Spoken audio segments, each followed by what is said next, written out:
Assalamualaikum warahmatullahi wabarakatuh.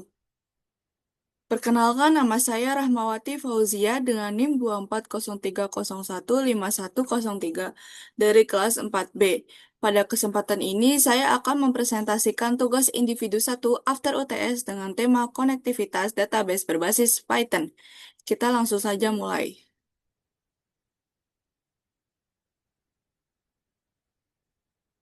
Nah, sebelum kita masuk ke teknisnya, kita perlu memahami konsep dasar terlebih dahulu. Dalam pemrograman Python, untuk terhubung ke database, kita memerlukan yang namanya itu database driver atau connector. Fungsinya adalah sebagai jembatan atau penerjemah antara kode Python kita dengan sistem database seperti MySQL, PostgreSQL, maupun SQLite. Mengapa perlu driver yang berbeda-beda? Karena setiap database punya protokol dan cara komunikasi yang berbeda. Tanpa driver yang tepat, Python tidak akan mengirim perintah maupun membaca data yang dikembalikan oleh database. Lalu di sini ada SQLite versus DBMS Server Base. Nah, kita membandingkan dua jenis database, yaitu ada SQLite dan database berbasis server seperti MySQL atau PostgreSQL. Perbedaan utamanya itu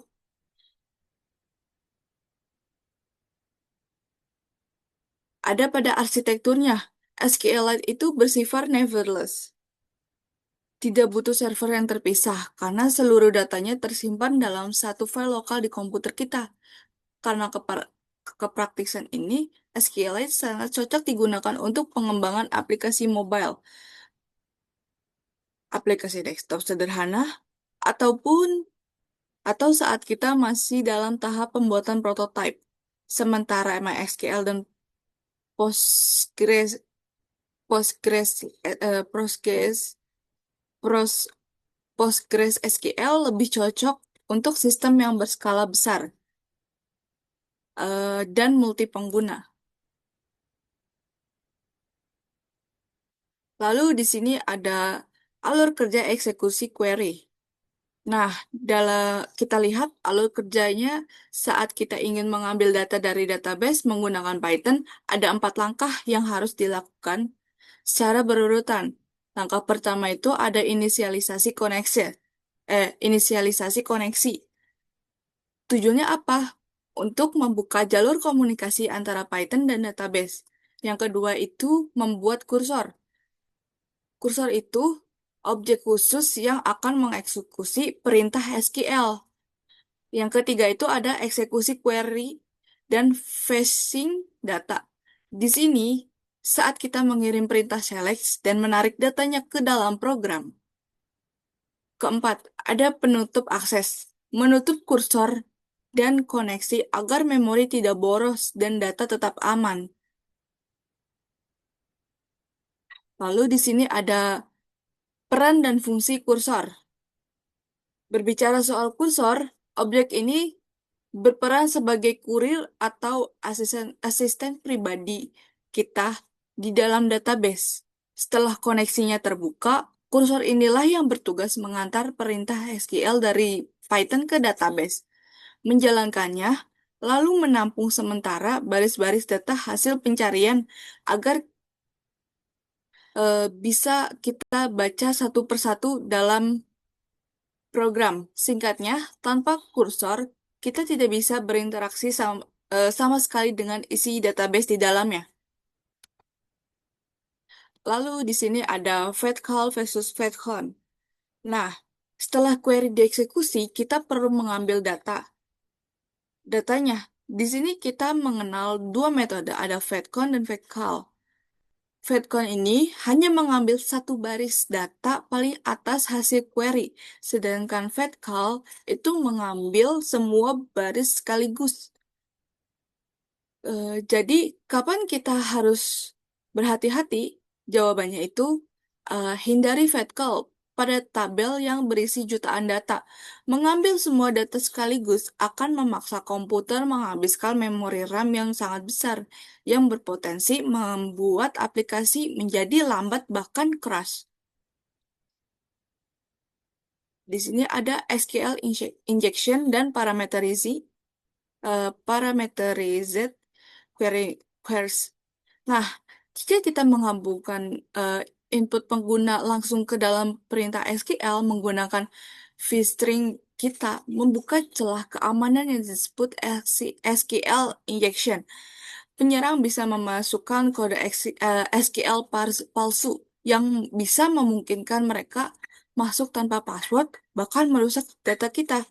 Solusinya itu dengan menggunakan parameter set query atau placeholder menggunakan tanda tanya atau persen %S. Dengan cara ini, input dari pengguna diperlukan sebagai teks biasa, bukan sebagai bagian dari perintah SQL. Ini wajib diterapkan di setiap aplikasi yang menerima input dari penggunanya. Nah, di sini ada mekanisme commit atau dan rollback ya.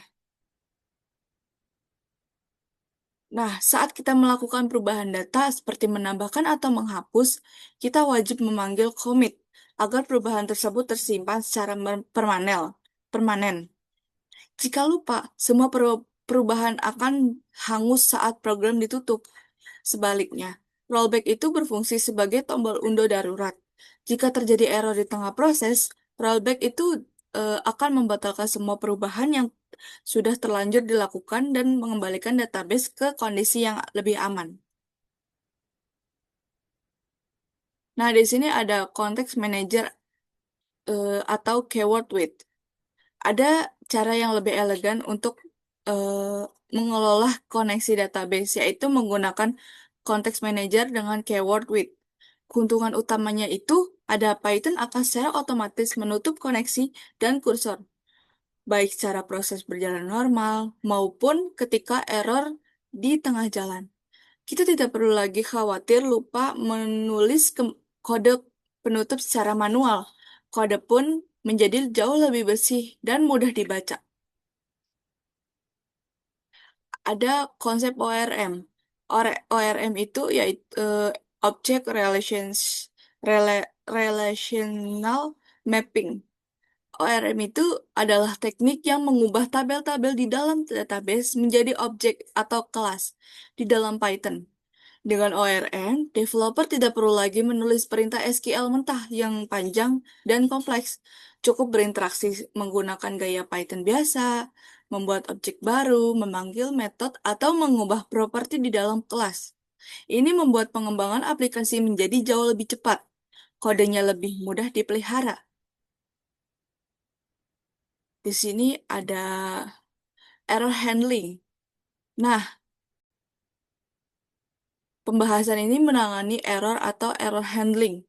Agar aplikasi tidak langsung crash saat terjadi masalah di database, kita harus membungkus kode dalam bentuk blok secara spesifik, bukan ex- exception umum yang menangkap semua error tanpa tahu penyebabnya. Misalnya kita menangkap SQLite 3 dot operational error. Untuk error nama kolom yang salah atau integrity error untuk pelanggaran aturan data di dalam blok accept, kita perlu memberi respon yang aman, seperti menampilkan pesan peringatan yang ramah kepada pengguna atau langsung melakukan rollback. Demikian presentasi saya mengenai konektivitas database berbasis Python, mulai dari dasar driver, konsep dasar driver, alur eksekusi query, keamanan data, dengan dengan parameterized query, hingga penanganan error dengan baik. Semoga presentasi ini bermanfaat. Terima kasih atas perhatiannya. Wassalamualaikum warahmatullahi wabarakatuh.